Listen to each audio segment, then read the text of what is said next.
So please, if everyone can just let me know if they can see my screen, that would really help. Because I remember last week, it wasn't moving. So please just indicate if you can see the screen. Yeah, I can see the screen. Yeah, is it moving? Yeah. Oh, okay. Yeah, it is moving. Yeah, all right. All right, so I think we can start now. And if any other person joins, yeah, they'll continue with us.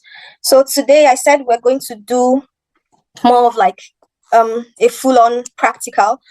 And just as a reminder, the session is supposed to be for 1 hour and 30 minutes. So in case the Zoom call ends after 40 minutes, please, everyone can just click the link and come back to the call and we can continue the session.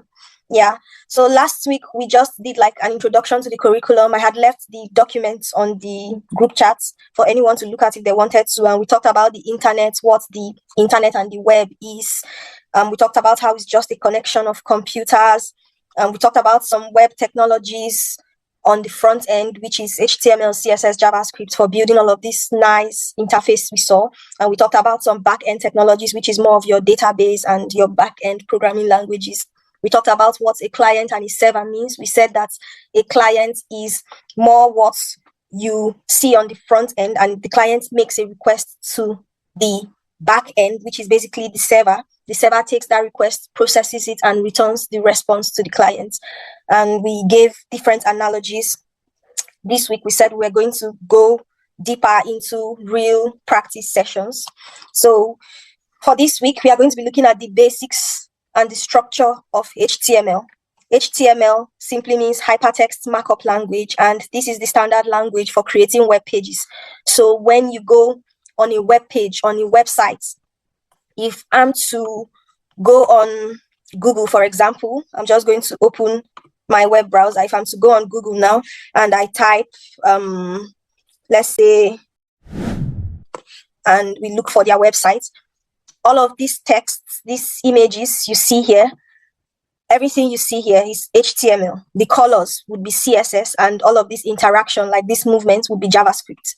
We talked about all of those. So every single thing you see here, this text, the underlines, everything, this is HTML. And this is the standard of the web. You cannot create any web page, any interface that you and I can see without HTML. You use it to structure your content using like an element-based system. So we call everything inside HTML, we call them elements, and you see this in real practice. We have something called opening and closing tags, and you put your elements in an opening and closing tags, and your content sits inside those elements. We have our basic HTML structure. Now, the HTML, we said, is like the framework, the foundation, the backbone of our web page. And we have this structure, which is you start by declaring a doc type of HTML. This is basically just saying this document I am coding now, it is a type of HTML. Then you declare the HTML elements itself. This, like I said, we have opening and closing elements. This is what we call elements. Each of these things in arrows you can see on the screen are called elements. And each element, you have to open it and you have to close it at the end. So the HTML element comes next. This is the root element where everything else would sit inside. It's like the house of everything. You have your head tag. This head tag, you just use it to connect links or other documents to your page, and you will see how all of this work. So let's say the style links, when you want to start coding your styles, adding colors, changing the type of fonts, adding certain types of backgrounds and stuff like that, you would have to create those in a separate document and link it to your HTML page. Same thing with your JavaScript. You have to create it in a separate document and link it to your HTML page. So this is where you do all of those in the head tag. It sits inside the head. And then the head tag also contains something like the called the title. This is what we call the title. This thing you can see. So any web page you go to, even if I go to something like, you would notice that every web page has this thing showing here. It has a logo and then a text on top. This is called the title. This is what is responsible. This title tag you see here is responsible for showing that. And then we have some metadata. Metadata is just basically saying more about your page. It's more like a table of contents. If you're looking, like in it, for example, if you have a book now, your metadata would be like table of contents in the book. It's just saying more about what your HTML document is. After your head element, which is open and closed, we now have the body. So I like to think of this like when they were teaching us how to write letters in school, informal and formal letters, that they'll tell us to write the address, put ours on the left, put the person's address on the right, then put like a heading. Then we'll now go to the body of the letter and write what we want, and then we end. So that's kind of how this looks as well. It's like head, body, and then you close it. So the body is what will now contain everything. So everything you see on the page, this is your body, everything here. So this is your title inside your head. This is the body. Everything on this page from top to bottom is the body. And then we have CSS for adding colors and styling, and we have JavaScript for making all of this nice movement around the page. You see, I hover over the image, it changes color.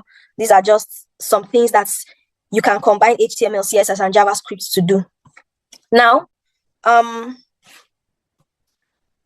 again, let's really talk about metadata, because this is really important. It provides information about your HTML documents, that's your HTML page, such as the character sets, the description, the author, the viewport settings, and you would see that all of these things are important when you start to talk about SEO, which is a topic we are going to go into later. But SEO basically means search engine optimization.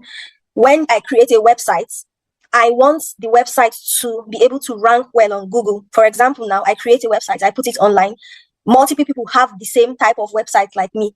If people go to type something on Google, I want my website to be what comes out first. That's search engine optimization. You have to be able to create your website in a way that when search engines like Google, Firefox, Microsoft Edge, people type into them, your website tends to come out first. And that's because it's ranked higher. And these are the things that will help you, depending on how you structure this metadata in your head element, is going to really help you. So defining a title, putting information about the description of your website, the author, if you're the one that wrote it. If your website is an e-commerce website and you sell clothes, in your metadata, you want to put keywords like clothes, fashion, accessories, so that when people type that on Google, your website will most likely come out first. So, and then also the metadata helps you to link external resources like your styles in a separate file or your JavaScript in a separate file. So this is why this head element and this metadata is really important. Now, we have text elements. This is more of the elements in the body. So HTML provides you so many text elements to structure your content. We have the heading elements. The heading element is used to write important texts. So H1 is the most important and H6 is the least important. H1 is the biggest text you will see. So I like to use like real stuff. So this is most likely an H1 and this is more like maybe an H3 or a H4. So you see this is bigger and bolder than this. So that's kind of what the heading elements are for describing headings. Paragraph, you know what a paragraph is. To write a paragraph, like a block of text, you use the P element. I like to call them tags. So don't get confused. If I say element or tag, I'm saying the same thing. So we use the P elements for writing out our paragraphs. So if I go to the website now and I look through like one major paragraph, say, I mean, I'm not necessarily seeing any paragraph here, but if you see like any big chunk of text just structured together, is most likely a paragraph doing that.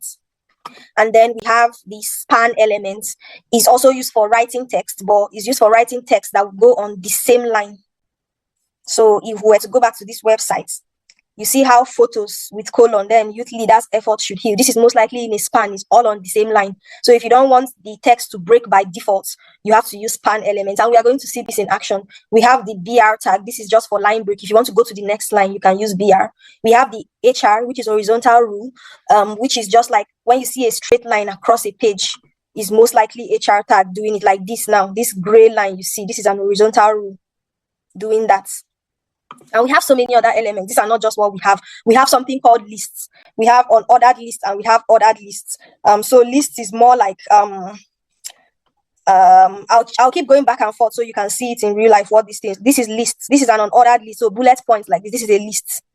Why ordered list is more like 1, 2, 3 ABC instead of bullet points, but these are basically lists, and you use them to organize content in the way you want them, line by line, and with the bullets before bullet points before them or numbers before them. So ordered list has like numbers 1, 2, 3 or ABC. Why unordered list is those bullet points, those round stuff you see before the text. Then we have definition lists. So this one you can actually define terms in your list, and like you can write what you want and then define them, but most people do not necessarily use them. The next thing we are looking at is links, navigation, and images. So links and navigation is basically the same thing. Links help you navigate between different pages on the web. So if I were to go here now, this is most likely a link, right? If I click it, it will take me to another page, right? So this is just what links would help you do. And the link uses something called the anchor tag, which is A, or the anchor element, which is the A tag. When you put it, you have to put the link where you want to go to in the A tag's href attribute. So some elements have something called attributes. Attributes is like, I am a person, right? I have attributes like my eyes, my nose, my mouth. Same thing. Some of these elements, they have attributes. They are like people with their own specific uses, and they have attributes that you can add to them to do certain things. So one of the attributes of the A tag is the href, and this href is where you include the link you want to go to. Then you have to close the tag at the end here. But between the open and the close tag, you now have to put a text that will show to the user. And when the user clicks this text, this is the example, it will take them to this place on the browser. That is basically how this works. And then it has another attribute called targets. The target attribute is basically, do you want the link to open on the same tab or a different tab? So what I mean is that there are some links I will click. For example, this one. I click this link. You see, I'm on this tab on my browser, and it opens right here on the same tab. It just took me from this page to another page. Sorry about that. While there are some links you will click, it will open a new tab for you. I don't know if this behaves like, oh, this doesn't behave like that. I don't know if I can find one now, but we'll do it when we are testing out our own. We are going to do all of this, but yeah.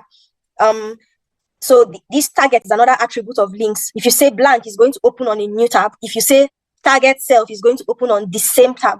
Then we have other things like when you want to link to a certain part of your page. So maybe I'm on this same page, I can add a link here, and when I click to this link, it will just, jump down to maybe this section of the page. You can also use this to achieve that. Then we have our images. Images are just for visuals. The aesthetics of it is just for that visual appeal, and we use the img elements. This img doesn't have a close tag like this A or the heading elements or the paragraph elements. The image tag is a self, we call them self-closing. And some of the attributes of image tag is the src. This is where you link the image you want to add. And then alt, you add a description to the image, because people, like for accessibility reasons, basically, some people cannot see, or they cannot see well, or they rely on things to help them read web pages. You get what I mean? So you want to always make sure you are consistent in considering all of these things, and this is why alt is very important. So if your image doesn't load, the description would be there. And also for accessibility, some people are on-screen readers, they rely on something to be reading the page for them, and they'll be listening to it. So you have to always describe your images in this alt, and you can also specify width and height. Those are some attributes of image. And then something called lazy loading is for performance. Sometimes images like mess with the performance of your web page as it's loading. So sometimes if you want your web pages to load faster, you have to lazy load your images, which is basically that the images do not load until you get to that part of the page. So let's say I'm on this web page now. If they implemented lazy loading here, it should, or maybe I'll just visit another site. I'm not sure what site to use. My head is blank, but let's just use HelloFresh. Let's just see something. If they implemented lazy loading, we should see that in action, right? So while you scroll, basically lazy loading is lazy loading is while you scroll. That is when the images at the bottom start to load. So when you get there, you see that the image is already loaded. But if there were more images at the bottom, it would not load yet. It would just be there, and while you're scrolling, they will start to come up. It just helps with performance. So this is very, very important when you are inserting images into your page. You have to consider all of these things. Then we have another element called div and span elements. We already looked at span, but I'll just touch on it again. So div is the division element. It's like a container. So you inside your body, you can include a div element to hold multiple elements. So you can create div as a container. Like this example we can see here, this is a div, right? And it's holding an h2, is holding a paragraph, all inside this open and close div. So it's just a container for grouping elements. And usually you use this when you want to organize layouts. So for example, now, I can imagine that if they use div in designing this website, this is a div on its own. Inside this div is holding an h1, is holding an image, is holding an h3. This is another div on its own. Inside this div is holding two images, is holding an h3, is holding a list, multiple lists. This is another div on its own. It's holding a video, it's holding a link, it's holding an image. So And so I don't know if you're getting the point. So div is just used to arrange other elements inside itself, while span, we already looked at it, it's inline. So div is a block level elements. Block level elements just basically means that they stand on their own. So if I were to put 2 divs on my page now, the first one will go on top and the second one will go under. While if I were to put a span on my page, it's going to go on one line, and you're going to see this when we get into the practical. Then another important part that I want to touch about is semantic and non-semantic elements. So basically, it's all about meaning on your page, conveying meaning. Non-semantic elements do not convey meaning. Div is just a container. It doesn't necessarily mean anything. It's just a container to hold other elements. Span is also a container to hold elements on the same line, right? So when you are talking of search engine optimization, or when you're talking of accessibility, like for people who maybe cannot see well and they need to access your page better, these elements that's like, for example, div or span, and they are more like this, they don't have any meaning. On screen readers, for example, people with accessibility needs, people that cannot see well, when their aid, like whatever tool they are using to read that your web page is going, the web page cannot interpret elements like this because they are just containers to hold things. So HTML now evolved from just HTML to HTML5, where we are now encouraged to use semantic elements, which are elements that now have meaning. It's an improvement upon original HTML, and these elements provide more meaning. So for example, before now, if I were to create this link, this header that holds all of my link, I'll probably use like a simple link tag, like the anchor tag. Maybe they'll all sit in a div, and I'm going to style it to all stay like this, right? But now, because of HTML5 and accessibility needs and SEO needs and everything, I will use semantic elements. I will use a proper header, or I will use a proper nav. So we are leaving these non-semantic elements into this. This header now is for creating the top of your page. Instead of using a div, you use a header. Navigation is for creating links. Instead of using ordinary, maybe paragraphs and a tag, you will use the nav tag. So now the browser can understand this. These ones have real meaning to the browser. And people with accessibility needs, they are on the readers that help them, the tools that help them read on the browser can understand these tags better than these ones. So section as well. For example, this section I was looking at, instead of using a div to define this and put all the elements, I would just use a section here, a section element here, instead of a div element, and then put all of my H1 and my P inside there, as opposed to using div. Same thing, article, and then we have footer. Footer is the bottom of your page, just like header. Footer is this part, the end, all of these parts downward. This is the footer. Most websites have a footer. So this is how you can convey more meaning to your page, and it's going to rank better. Remember, I talked about search engine optimization. Your page will rank better because search engines can understand it.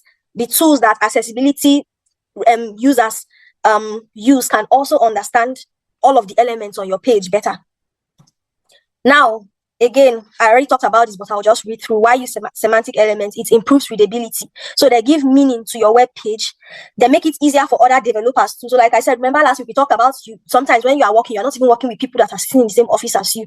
You're working with people from all over the world. So sometimes when another person pulls your code and they are reading it, if they see something like div, they have to now go through to understand what that div is saying. But if they see something like header, you don't even need to explain it again to them. They already know that, okay, this is a heading, just because it's inside header instead of div. So you can see how it helps for collaboration. It's easy for people to read and understand your code if they have to contribute to your code. So use header instead of div. Use footer instead of div. Use the nav tag instead of just ordinary anchor tags. Secondly, SEO, we talked about this already. Search engines like Google, they prioritize well-structured content. If your content is not well-structured, it's going to flop on the search engine. That's just the truth. So you have to use those semantic elements, the ones that have meaning that the engines can understand, so that once it tries to rank your page, it's going to understand everything and rank it better. So things like article will tell the search engine that this content is like an independent piece of content and it's going to appear in search result. Like there are people whose roles are just search engine optimization. That is their job, away from even just ordinary coding or whatever. They help people's websites just do better generally, and people's applications do better on the web. Then we have the third point, which is that it aids accessibility tools and screen readers. So again, back to what I said, people that are visually impaired, they rely on some tools to read a web page out to them. And when the tools are reading, it's going to literally say it out. This is a header. and then they can understand. But if you use the div there, it would not necessarily be able to interpret what that is. So it just helps better if you use nav, something like nav. Now it's going to tell them that, okay, now they are on navigation, they are navigating through different links. Main is the main content of the page where the primary content would sit. So instead of just using div, learn to use proper elements where they're coming. Now we have other semantic elements away from header, nav. We have the main, we have the section, we have article, we have aside, we have footer, we have figure, we have fig caption, we have mark, and we have time. All of these things are just things that you can play around with in your free time just to see how it works. We may not be able to look at all of them in the practice. Now we are going to be moving into the lab session. And for the lab session, the basic things you need, first and foremost, before you begin coding or anything, you need somewhere to be able to code. You need an environment to be able to code. And we have different options. We usually, professionally, you call them text editors. That's what they are called. And a text editor is basically where you write your code. Normally, people would recommend Visual Studio first, which is what I use, unless I'm writing another type of language that requires more like a full development environment. Then I can download another tool and use. Like, for example, Java now. If you're writing Java, they have a full environment, and they call it IDE, Integrated Development Environment, that you can write your codes, and it has so much power, but that's not what we are talking about now. But for basic coding, like Introduction to the Web, right, coding front end, Visual Studio Code is one of the best out there, and that's what I'm going to recommend you to download. But other options we have are Sublime Text, we have Notepad++, we have Atom. These are other ones you can use, but this is the one I have, and this is the one I recommend you to use. Also ensure that your text editor supports syntax highlighting, so you can clearly distinguish HTML, which ones are HTML tags, which ones are attributes, and which ones are values, and you're going to see this right now shortly. Also, you need a web browser, right? Because you have to be seeing what you are doing somewhere on the web. So you need a browser. I personally prefer Google Chrome because it has like a very, very good developer tools, and I'll show you what all of this mean. But you can also use Firefox. That's all you have. You can use Microsoft Edge, but just make sure your browser is modern. Sometimes Internet Explorer. Also, it says we have 9 minutes left. So just remember what I've said. Just stop. Once the call ends, just come back, and this is going to be the lab session. So just make sure your browser is modern. And sometimes Internet Explorer is not always the best. So preferably, I'll just stick to Chrome. So Visual Studio Code, and then Chrome for a browser. And then, oh, sorry, this thing just moved. And then just familiarizing yourself. I believe most of us already know how to create a file and to create a folder in our computers or in our laptops. So basically, just know how to create basic files and folders. Yeah, and with these 3, you should be ready to start. So what we are going to be doing today, we are going to be creating a basic web page. We'll build a simple web page. We'll create our first file. We are going to create other files as well so that we can link them, but we'll create our first file. We are going to add like proper HTML structure there. We are going to create headings, paragraph, lists. We are going to add images. We are going to use div and span just to see what they look like in action. But ultimately, as time goes on, we have to use proper semantic elements. So I just wanted to talk about this index.html file. So according to, if you want to follow standard practice and what is recommended, your first page, your home page, is usually called index. And every HTML file comes with an extension called .html, just like how your Microsoft Word comes with .docx, your Excel comes with .csv or .xlsx. I'm sure we've all seen that, right? Your like different files, your PDF come with .pdf, your image come with .jpg, .png. For HTML, all your HTML files must have .html. Same thing with CSS, they must have .css, the name dot. That's how you create your file. Same thing with JavaScript, the name that you want to create .js. So HTML, your default file, your home page, which is the page that they will hit when the users first land, is usually called index. You can name every other page anything you want to name them. So index is the default file name for the home page of a website. So once you hit a website, the first page you land on is the index called the home page. So when you open a folder in your browser, if there's an index.html file, most browsers will automatically load that index file first. So I'm doing it this way to start giving you a real world experience and real standard practices of what you're supposed to follow and expect when you start working real jobs in this or doing real projects, right? So index is a clear starting point as well. So if you name your file index.html, anybody you're teaching or anybody you are working with, they will know that that's the main page that they're supposed to start looking at your code from. basic understanding as well. I'm doing it to give you people like basic understanding of naming structure. This is how we name things in this world, right? And I'm preparing you for future project. Like I said, if you get to work with people, if you get to work on your own projects, just you have to understand this standard practice. These are standard practice in the industry. And web server compatibility. So in more advanced stages, like if you load your website to a web server, index.html is usually the default file that will get served when someone visits your page. I already said that earlier on. Once you just load your page, index.html is the first file that your server would pick up and load that. So you always have to have an index. That's your main entry point to your whole website or your whole application. So we are done with the slide and the explaining section. The next thing we'll be moving on to is the actual coding. And like I said, you download Visual Studio Code sorry, I'll just have to play this again.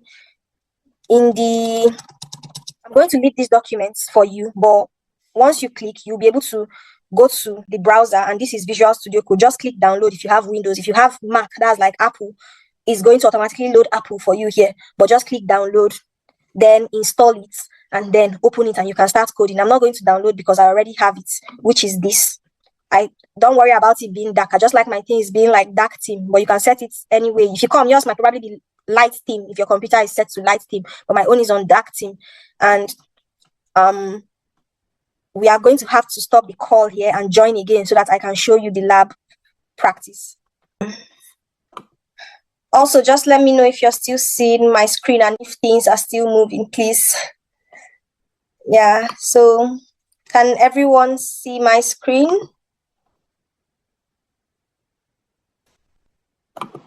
Yes. All right. Is my mouse moving? Is everything moving fine? Can you see what I'm doing? Mm-hmm. All right. So now, assuming you've downloaded Visual Studio, right? You've installed it and then you launch it. It would open up for you like this. Once it opens up, the first thing I expect you to do after downloading and installing Visual Studio, usually when you are working, right? This is my desktop. I'm just trying to navigate to my desktop. This is my desktop, right? When you are working, you always have to try and organize your project into its own folder. You always just have to work with that organization. Don't just bring everything, throw it in the same place and whatnot. So the first thing I had done, this is my personal folder on this computer, and this is the folder for this course. So don't look at all of this, but for the project I want to work on today, I created this folder called landscape. Wherever you want to create it is up to you. If you want to do it on your desktop, in your downloads, in a folder that is inside another folder, but just make sure that your project itself is in its own folder in any location on your computer. That's fine. So mine, I created my own on my desktop. Winnie, this and that, doesn't matter. But this is the folder. I created this. Again, like I said, you have to know how to create basic files and folder on your machine, on your computer, right? So I created this folder called landscapes, right? So now I can choose to open my folder in VS Code. And once you open VS Code, you just have to go to File, Open Folder. I mean, it's already open because I've opened it before, but that's how you do it. So File, Open Folder, and then you look for the folder. Mine is in Desktop, Landscapes, and you open the folder, right? Now, this is what it would look like. Because I want to teach people on images, I've also added some images inside my folder. So if you go to this folder, you would see that there's another folder called images, and I have all of these images here. So anything you are doing, again, like I said, you need structure, you need organizing. So you see how I did not just bring all my images and pour them into my landscape folder. I created another folder inside landscape, and I called that folder images, and I added all my images. If I want to add videos, the same thing. I will create another folder inside my main project folder and call it videos and add all the videos in there. So any resource you are using, if you want to add icons, you create another folder for that and add those things. It's just for organization. You don't want to do things haphazardly. So now, say for example, I want to create, and VS Code, like I said, is very good. It has many functionality. So you must not go to your file explorer to create a folder. You can even create files and folder right inside this VS Code. So if I want to create a folder for videos, for example, I will just call these videos, and I have my folder videos inside here, right? But I'm not doing videos today, so I'll just delete it. So I have my images. Remember, we said the first thing you need to create when you are starting to create your HTML files is your index.html. This is the entry point. Once the browser sees, the browser knows that, okay, I'm loading index.html. And there's no two index.html, it's just one. It's your home page, but instead of calling it home, you call it index, so that the browser can pick it up. Other developers can pick it up because it's the standard for home page, landing page index. So if I create a new file from VS Code, I'll call it index.html. And that's it. Just like that, I have my file and I can start coding right now. And you see how intuitive VS Code is. It's even picking up what kind of file from the extension.html. It knows that this is an HTML file, and it has added an HTML symbol to this. Same thing, if I say, maybe I want to create a CSS file, you would see it's going to add a CSS symbol to this. But then this is not what we are doing today. I'll just delete the CSS file and focus on HTML. So now, remember, we talked about the basic structure of an HTML, where we said you have to declare your doc type of HTML. This is just telling your browser that this document is an HTML document. So that's the first thing you have to do. Again, VS Code is intuitive, and there are so many extensions you can add to help you while coding. So you see, as I've not typed, it's already picking up what I want to type. You have extensions that can do this for you right in VS Code. This is why I recommend it. But I don't want to just rely on extensions. I want to type everything out today. So your doc type would be, oh my God, your doc type would be HTML. This is just you basically saying, hey, this document is an HTML document. Next, you have your HTML elements. You see what VS Code has just done? I've just typed the closed brackets and it has completed I've just typed the closed arrow and it's completed the thing for me. So you see how important it is using a good text editor where you can add like useful extensions to help you while coding. And you see how it's coloring everything differently. The doc type is different from the HTML. So this just makes it readable. Once I'm reading, I don't need to stress myself line by line to look at, like, from the colors. It just helps me separate things better. Next, we talked about, after the HTML tag, we talked about the head tag. Remember, we said the head contains your metadata. You can link styles to the head. You can put the title in the head. You can put metadata, which is basically like describing your page, adding keywords, what your page is about, and all of those things. So this is what we use the head tag for. So now, I'm just going to save this like this. And then I'm going to try to open this file for you in a browser so that you see that we don't have anything yet, and you can now see. So I've opened this file.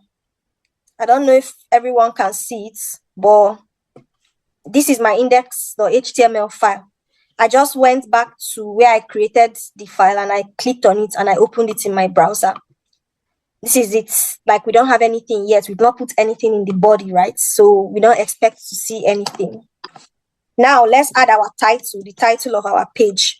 Like I said, I'm creating this as a proper website so that at the end of this lesson, everyone can have a full website based on who is following the lab practice or not. So now in our title, we are going to be slowly building a website that would show different landscapes, like beautiful landscapes, just different ones. So let's call the title of our page Beautiful Landscapes. Now, if I'm to go and refresh, do you see how this has changed to Beautiful Landscapes? So this is exactly where all of this comes from as well. They put all of this in their title. This is why you can see our title has been updated. Now, the next thing we are going to be looking at, we said you can add external links, but because we are not doing CSS yet, I don't have any CSS file to link here. But when we get to CSS, I will come back and show you how to add a link in here. But basically, you can even see that my coding assistant is already helping me to include it. But this is how you basically add a link, but don't worry yourself with that. Let's deal with the meta, adding meta tags.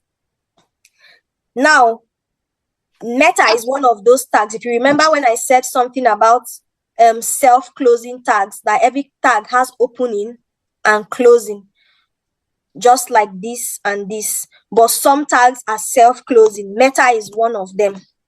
Meta you don't need to do something like this for meta. You don't need this. You don't need to do something like this, right? Sorry, can everyone just mute their mics because I can hear like some background noise. So you don't need to do something like this for meta. For meta, you can just close it on its own. It's one of those self-closing tags. And as time goes on, it will stick in your head which ones are self-closing and which ones have normal opening and closing. So it's not something you should worry yourself with too much for now. So inside meta, we said that we can define different things in meta. We can define the description of our page. We can add keywords. We can, we can do so many things. One of the things that you can do in meta is the viewports. This is an attribute.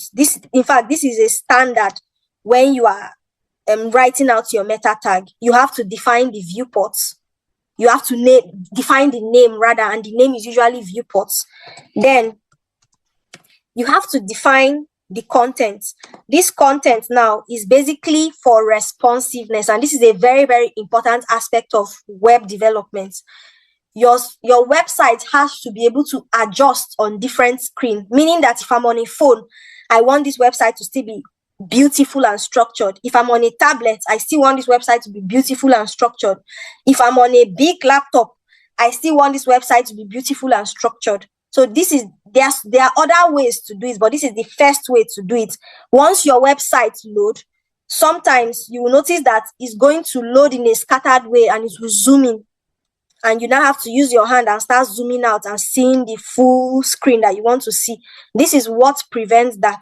You have to specify that the width of your website upon loading should be the width of the device that is currently opening that website first. And then you can specify an initial scale of just 1. And that's it. 1.0, sorry, but 1 basically, yeah, and that's it. Another thing I forgot is that you can also specify the type of language that you are using for your website. If it's English, you can just say language English here. All these things help. They mean something. As much as they are not changing much, if I go back and refresh my browser, you will see that nothing is still there because we have nothing in our body, right? But all these things mean something for your browser behind the scene. So don't think they are not important. You have to really, really specify everything you need here. Another important thing that you can do multiple meta tags, by the way. Another important thing is to specify the character encoding. Basically, these are all things that also helps your browser. So you specify the character encoding. The most popular one is UTF-8. Again, all of these have semantic meaning behind them for your browser to interpret. Again, I said things like we can specify descriptions, keywords, the author, and all of those things. But let's not worry ourselves with too much of that. I want to move straight to the body so that we can actually start to write code. So the next part is your body. This is where you can now start writing things that you can now see on your page. So like I said, we are trying to build a website for displaying landscapes, right? Beautiful landscapes. So first things first, I'll teach you about comments. The point of comments is to explain your code while you are writing, so that when other people come and see your code, it will help them understand. Comments don't do anything for the browser. It doesn't help with search engine optimization. It doesn't do anything. The point is just to explain the lines of your code, or when you're writing some complex function, you can explain all that function in a comment so that if another developer like you takes that code to work on it, they will understand easily. So comment is not for you to start commenting out parts of your code that you don't need again and you leave it there and you push it online. No, comment should just be to explain your code and that's it. And now I want to do the main, I want to write a comment. This is how to write a comment in HTML. Every language have their own, but you first do open arrow, exclamation mark, dash, dash, and then you write your comments. So I want to build the main container for the content. Let's just put it this way. And then you close with dash, dash, close arrow. Oh, my assistant already closed it for me. But yeah, this is how to write a comment. And you will see that it's going to be highlighted in green. Now, the browser will not interpret this. The browser will ignore this. When it's reading this document, it will just ignore this. And to show you, if I refresh, you won't see anything. So that's comments, just for explaining code. Now, we said div is a container. Remember, we are not encouraged to use div because it's a non-semantic element, but I just want to teach you so that you know. When we progress, when I start teaching you semantic elements and we start doing practicals, I will replace the div with a proper element, probably section or main. So now, inside this div, we said is a container that holds other elements together. So I want to create some links. This is the first thing I'll be teaching you on links. So I will just do another comment and call this navigation links at the top. That's what I will just call this. Now let's create our links. Remember, I said that div is to hold different elements. It's a container for holding other elements, while span is also a container for holding other elements, but it will keep everything on the same line, while div will break it on different lines. So I want to create, for example, I want to create something like this. Mine might not be beautiful because I don't have CSS to style it yet, but I want to create something like this on the same line. One thing I can use to create links is the anchor tag. That's a tag. Like I said, you include the link and then you're going to include the text you want, right? And I want it to be on the same line. So ordinarily, I know that I will use a span, right? Ordinarily, I know that I'm going to use a span element.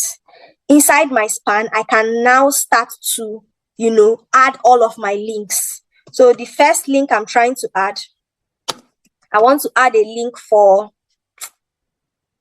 let's say, contact page. Let's just say contact page. And I'll just call it contact.html. Remember, the href is where the link would forward you to, right? And then we said we have something called targets. If you say inside targets, if you pass in blank, it's going to open contact page on a different page. But if you pass in self, it's going to open on the same page. After that, you type in the text like so, and you close it. That's it. Now, I'm going to just copy and paste, and I'll create one for portfolio and call it portfolio and save. But I don't have these pages yet. So what I can do is to create the page. I will just call contact.html so that it can see the page when it goes there. And I will create one for portfolio.html. So the two pages exist now. So the two pages we are trying to link exist. Now let's save and try to refresh and see what comes out. So we can see that we now have our two links on top. I mean, it's not as beautiful as this one, but it's still a link, right? We have them on top here now. And when we click, you see that we are now in contact.html. Although we don't have any code inside contact.html yet. And when we click this one, we are now in portfolio.html and we don't have any code. So we'll now eventually we'll use CSS to style everything to look more like this with more structure and shape and color and everything. But for now, we have our links on top. So That's it with links. Another one I would like to show you is linking on the same page. I told you there's some links that you click, it will jump to another section of that same page that you are. So let's try one of those out, or two of those out. I'll just call this one. So on this website that we are building, I want us to have a featured section where we are going to show different pictures on down the line. So when you are trying to link on the same page, so if you're trying to link to another page, you pass in the name of the page. But when you are trying to link on the same page, you use something called IDs. And I'll show you how it works. You are going to pass in a hashtag and give it a name, right? And then targets will be self, because you don't want it to open on a different tab, right? And let's just call this featured. Let's just call this featured landscape. I'll create two of these. I'll call this one other views, because I want a section of my page like this. And I'll just call it other stunning views. Let's just call it like this. All right. So now if I refresh, I will have two more links: featured landscape and other stunning views. However, we've not linked it to any part of our page yet, but we can just see that it's including the name. So let's go ahead to create the next part. I'm going to go back and show you how to link this, but let's just go ahead and create the next part. So the next thing I want to do is I want to give you an introduction to this website, just an introduction section, nothing major. Let's just create an introduction section for our website, just to introduce people to what our page is about. So remember when I talked about the heading elements, I told you that we have headers H1 to H6, H1 being the most important and the boldest. I showed you on the website, if you remember, and H6 being the least important. So let's test out H1, and let's just call it welcome to the world of beautiful landscapes. Let's just call it this. Save, and let's refresh and see what that looks like. So you can see that we have a heading now, and you can see how bold it is. But if I did it in something like H2 or H3 or H4, let's call this one H2 and see the difference. Actually, you know what? Let's do for all 6 of them, so that you know you really see the difference. So this is H3, H4, H5, and H6. And don't forget to update the closing. H3, H4, H5, and H6. Let's save and refresh and see what this looks like. So do you see how it goes biggest and then it keeps going smaller? But all of them are bold, but it's just bigger to smaller. So this is the most important and this is the least important. Now, we don't need all of them. I just wanted to show you an example of what 6 of them look like. So depending on the part of your page and how you want it to look, you will know which one to use. Now, we then have, let's create another like container, another div to hold this section of our page, this introduction section. And I want to use this to teach you about images now. So I've taught you about adding a link, what a div and a span would do, and then what H1 to H6 is. Now let's add an image. I've created a div container to hold image, and I told you that to add image, you need the img tag. But remember, I said it's a self-closing tag, so it doesn't have closing end like this. You just close it the same way you close the meta. You close it. And I told you that some elements have something called attributes. One of the attributes of image is the src, which is basically where you add the image. So if the image is on your computer, you add the image from the location on your computer. If the image is on somewhere external, you copy the link and add it here. But me, I've added some images here. So mine is on images, and inside images, I'm going to add image1.jpg. So I just want images See, VS Code is very intuitive. It's picking all the images in my image folder, and I can just select the one I want. So images.jpg, and it's there now. Another thing, I remember I talked about the alt attributes, where I say you can describe what the image is about. Is really, really important. So this image one, I think it's okay, of a waterfall.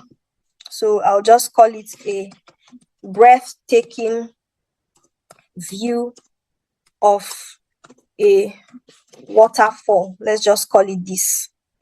Also, another attribute is the width and the height. But before I show you that, I will refresh so that you can see what the image looks like without adding width and height. So do you see how the image has covered everywhere?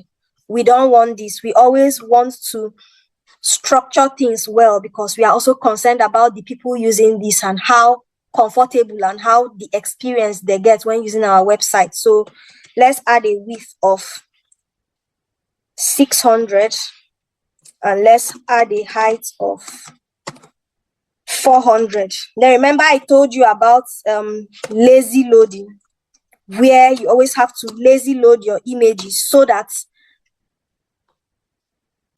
when people are scrolling through your website, all your images don't have to load and impact the performance. The images can wait. When the user scrolls to that point, then the images can now load together. So this is why lazy loading is important. So all you just need to do is pass loading and pass lazy, and it's going to lazy load. Another thing with VS Code, you see how I press Ctrl S to save, and it just brought everything to different line, making it more readable. This is another importance. So if I refresh, I now have my image resized, and you can see that our image is beautiful and everything. Now let's do paragraphs. I'll teach you about paragraphs now. So the next topic is paragraph. Paragraph, like I said, you just pass a p tag, and it's used to write a block of text basically. So I'll just write something. The landscape captures the serene beauty of a waterfall surrounded by majestic. I'm writing at this point, I don't know. The beautiful lighting gives it a magical glow, highlighting the vastness of nature's splendor. Yeah, just something. Now let's refresh and see what the paragraph looks like. So you see, like, this is a paragraph. If the text was more, it was going to go and keep going down and down. It's just going to look like a big chunk of paragraph, and I can actually just copy and paste this multiple times just so that we can have a very big paragraph there, just to see what this looks like. Yeah, so you see, this is like a big paragraph of text. Yeah, although we don't need a lot of this, so I'm just going to actually reduce it. Yeah, so we have our paragraph. So this is paragraphs for you. Simple and straightforward. Now let's do, so remember when I talked about linking your page, and I did this once, and you can see that we are now going to contact and portfolio. There are sometimes where you have to link to the same page where you are. So you use the hashtag and you pass in the name. So now I'm going to link us to a featured section. Let's just call it a featured section. I'm going to link us to this section. So now I want to link us to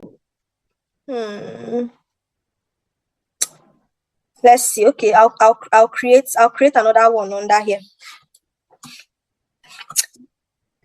I'll just explain it here. I'll call this featured landscape section.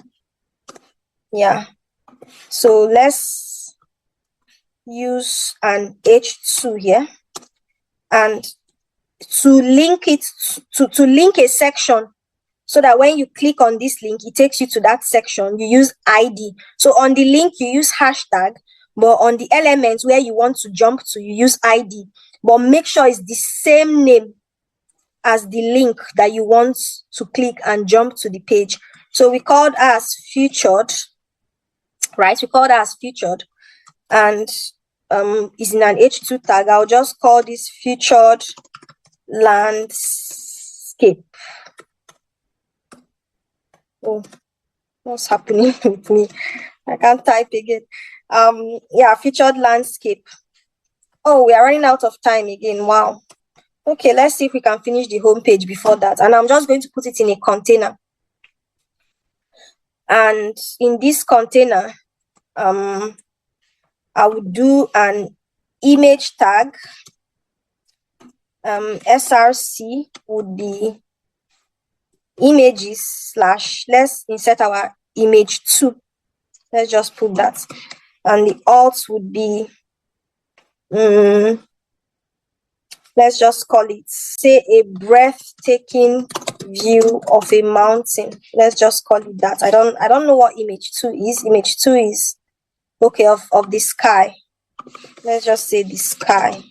Yeah. And then let's give it a width of 300 and a height of 200, right? And then we give it loading of lazy, so that it's going to lazy load, right? Yeah, right. But just to refresh, we have our landscape, and if I click here, you can see that it jumps here. When the page is longer, you can really see it in action. But if I was at the top of my page and I clicked on this featured, it's going to jump to the page, the part of the page where I want. So now let's just create more images. I want things to be on the same line. I'm going to use span, right? I'm just going to copy and paste because we don't necessarily have time anymore. But I want this to be image 3, image 4, and image let's say 5. I don't know, 5. Let's see how that looks. Yeah, so we have 4 images here now. Image 2, 3, 4, and 5. And as you can see, we are slowly starting to build out the web page. Slowly, once we add style and CSS and everything, things would come together some more. But I'll add one more section. I'll just call that discover more of these amazing views in our Facebook page. So this is just me wanting to teach you how to link to other websites. So the same thing, you use the A tag when you want to link, and then you pass in the link. All you just need to do is pass in your Facebook page. Let's just say our Facebook page is www.facebook.com/ I don't know, example.com. It's not a real page. I don't know what this is. Now, I don't want the page to open on my own tab. I want it to open on a different tab. This is where you pass in target of blank, and you see what this looks like shortly. And then I'll say, I'll just say our Facebook. Let's just call it our Facebook. And if I'm to refresh that, so initially you can see that these ones, when I click, it takes me inside the same tab. It takes me to the page. But if I click this one, it opens a new tab for me. I mean, it's not opening because, as you can see, I made a mistake. I typed FSC ebook instead of Facebook, but it opens a new tab and it takes you there. So that's the difference between target blank and target self. There are other properties you can pass inside, but blank and self are the 2 most popular ones.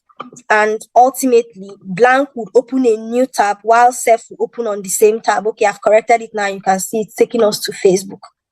So basically, this is how we get to build out our page little by little by little, we just build out our page. I'm going to add one more section. I'll just add another paragraph, just so that I really want to see our featured section jump very, very well. So I'm just going to duplicate this paragraph and add it. So right now, if I click on featured section, you can see that it attempts to take me there, basically. Let's try to build out one more page before the meeting ends. And then for the take home, you can probably build out the last page yourself. Maybe I'll build out the portfolio page and you can go and build out the contact page. And basically, I just need you to write basic things like maybe the Facebook, the phone number, the email address. What else? Yeah, just build the contact page yourself. So I'm going to build out the portfolio. And for portfolio, we are going to kind of rush through this because we've seen this. Every page you are building, you have to do doc type of HTML.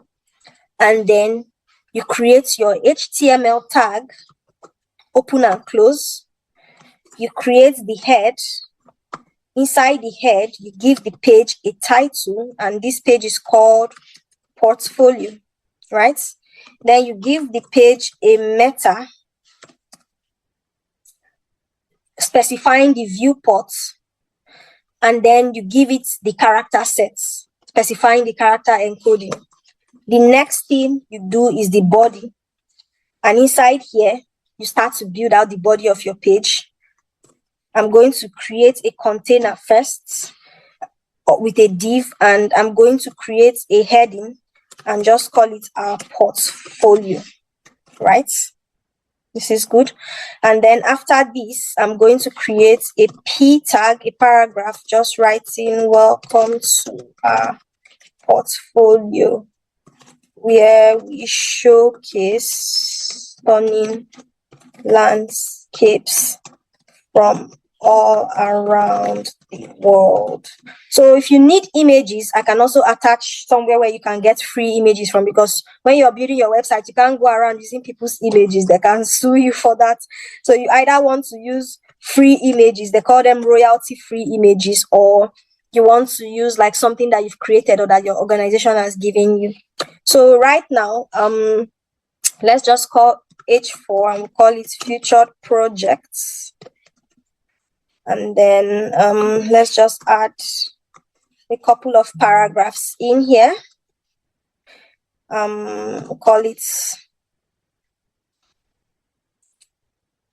no, let's not add paragraphs. Actually, I'll use this opportunity to teach you about lists. So remember, we talked about lists where you have ordered and unordered lists. Ordered list being 1, 2, 3, ABC, unordered list being bullet points. So let's treat unordered lists first. To make an unordered list, you need the UL tag or the UL elements, which is just UL. Oh my God, I did it twice. And then you open and close it like this. And inside the UL tag, you now have the items that you want to list out, which is LI. So UL is unordered list, LI is list items. So you create the unordered list as the house for the list.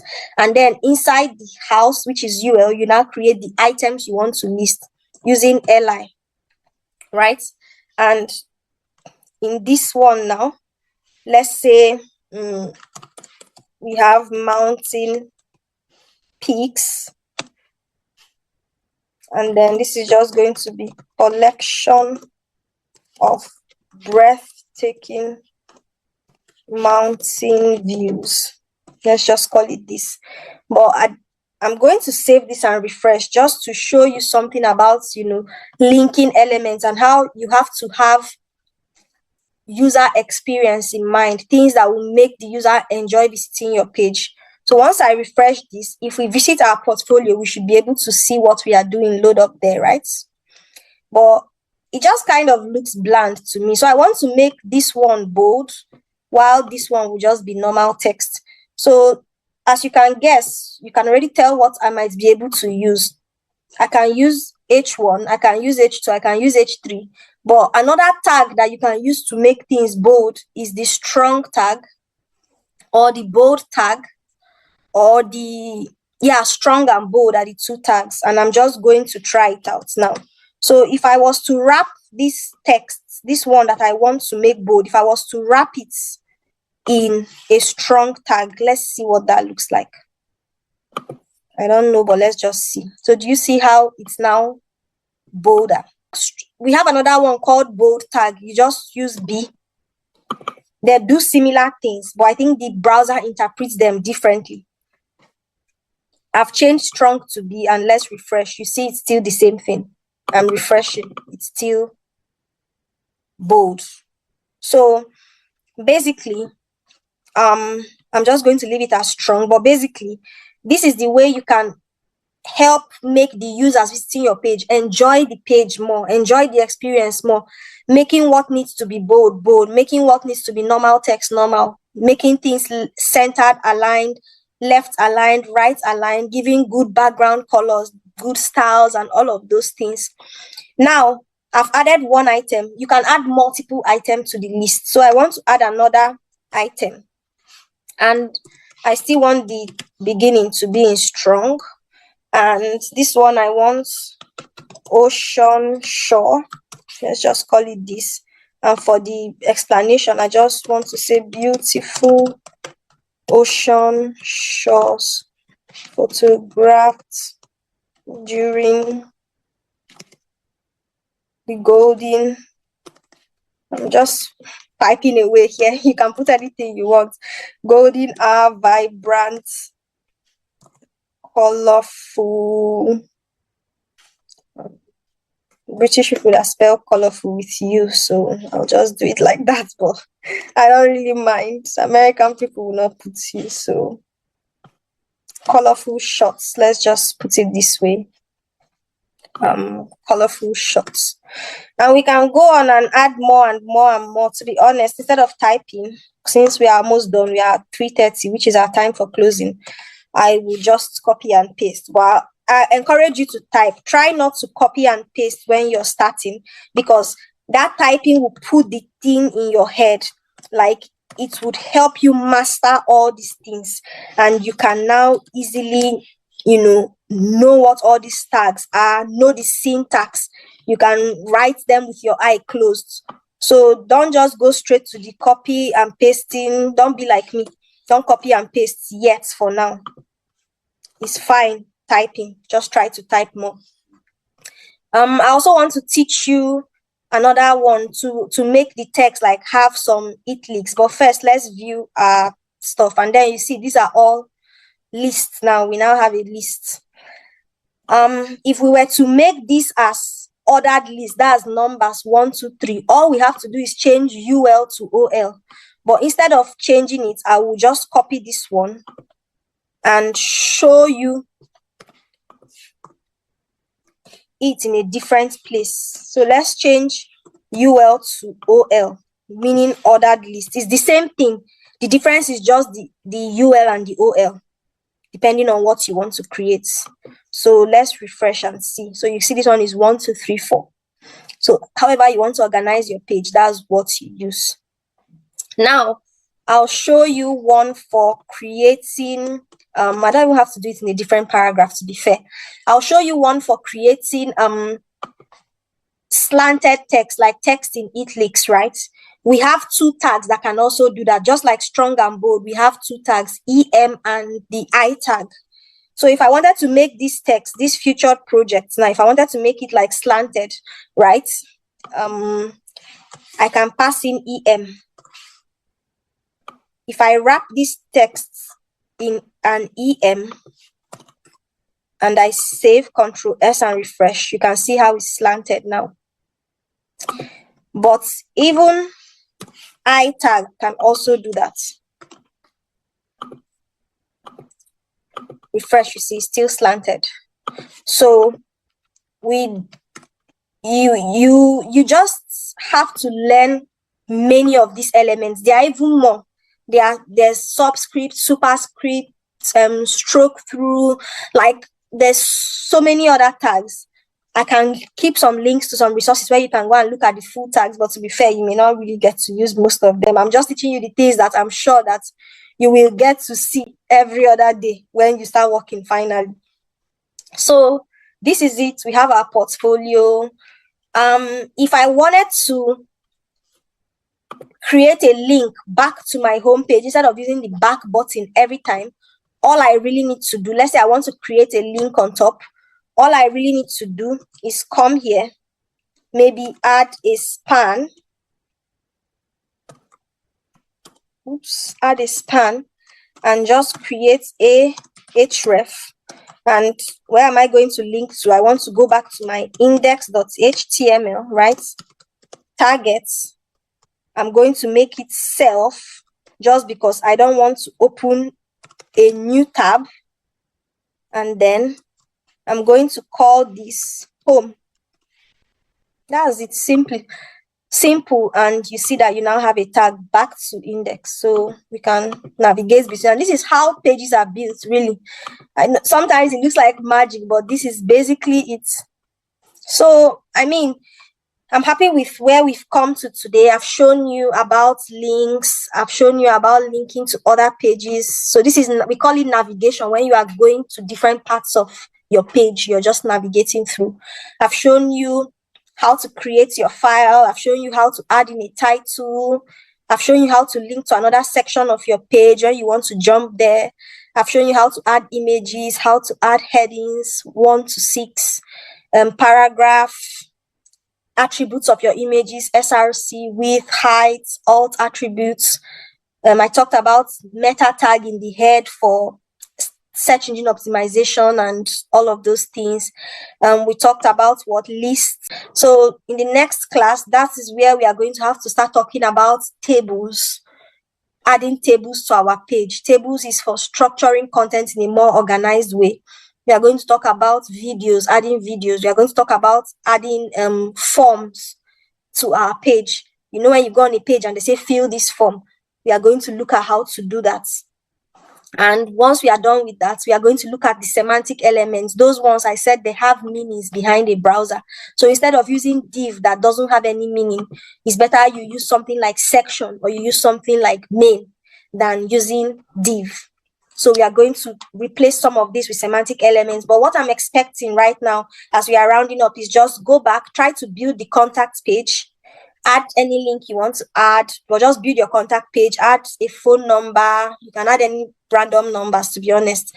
Add an email, add maybe a Facebook link or a Twitter link or Instagram. Just link anything, add some text, use headings, add some lists, just play around with it, and then just see what it looks like. But of course, you have to build these 2 pages first before you go ahead to complete this by yourself. So that's basically it for today's class. I'm going to stop sharing now, but if you have any questions whatsoever right now, you can ask in the last 2-3 minutes we have. I know we are extending by 5 minutes, but yeah. I'm going to also upload the videos on YouTube. So anyone that's just joining now, you find everything we've done today on YouTube so that you can catch up. And next week, hopefully, we can all join early enough. But any questions so far? Any confusion? Like, I just want to know, is it even understandable a little bit? Because that's my aim here. I think I have just a question, and then yeah. Yeah, so shoot. Yeah, I think there's this. I noticed that you kept on adding comments to the. Yeah. And kept on adding comments. Do we need to do that? Is there, because it seems like you're adding comments. Is that necessary? No, it's not necessary at all. So comments, basically, from what I've even explained, right? Some people don't even use it. Some programmers don't care to add comments, genuinely. They feel like if you're a programmer, you should understand code no matter how bad it is. Me personally, I only like it because I just like to use it to explain what that line of code or what that block of code is talking about. So where I would say how to use comments, if at all you must use it, don't add it the way I was adding it in every line of code, right? I was just adding it so that it would be more readable for you guys that are looking at it. When you start doing something like JavaScript or when you start building this web page and it's becoming bigger, right? You can just add it at the top, just explaining what's, maybe if you add a div somewhere or a section, you can just explain what that whole div is holding. This is a container that holds this, and that's it. You don't have to add it under every line. It's actually, that's not actually too much. Sorry. And that comment has to come before you add the div, isn't it? Or is it after? Yeah, so that when people are reading your code, they can read the comments first and then go and see what is the code that is under the comments, right? Okay. So yeah, so it can come anywhere. The browser will ignore it, but normally, if you want other coders that are working with you to be able to read your code, you want them to see the comments first, read the comments fully, then go and see your code that you've written under. So yeah. The other one you're going to, I think you already touched on it, like suggestions to maybe websites where we can find the tags, just so we have, because I think most of these websites give you an explanation to as each of the tags represent. So you have that we can go to that. So I'm just going to write that down now. Resources for learning more tags. And then I also talked about the images, free images. So I'm going to add those 2 links as well and share on the group so that everyone can have access to downloading free images and where you can learn other tags as well, just to play around with them. But yeah, so just try to build out the contact page and other pages, and then build your the contact page yourself, link it and see what it looks like. Yeah, but any other questions? Is everything all right? If once you are doing this and you have any question, message me anytime. I'm available to assist. Message me anytime. I will put you through anything you're confused about. So yeah, just go back, watch the video, download Visual Studio. For those that were not here, I'll share the slide. You can download Visual Studio Code, install it, create your folder. I'll send you where you're going to get images from. Download your images, create an images folder in your projects folder, put all your images there, and then you can start building your files out and testing them on the browser. Yeah, so I hope everyone enjoyed today's class. I'll see all of us next week. We are like joke, we are almost done with HTML. I feel like by the next class, if we can be fast enough, we might actually finish HTML. So you see how uncomplicated this thing is sometimes, and we'll move to styling. That's where it's fun, colors, designs, and everything. So by the next class, or worst case scenario, next 2 classes, we are done with HTML and you'll be HTML masters. So yeah, I'll speak to everyone next week. I hope you enjoyed the class. Bye.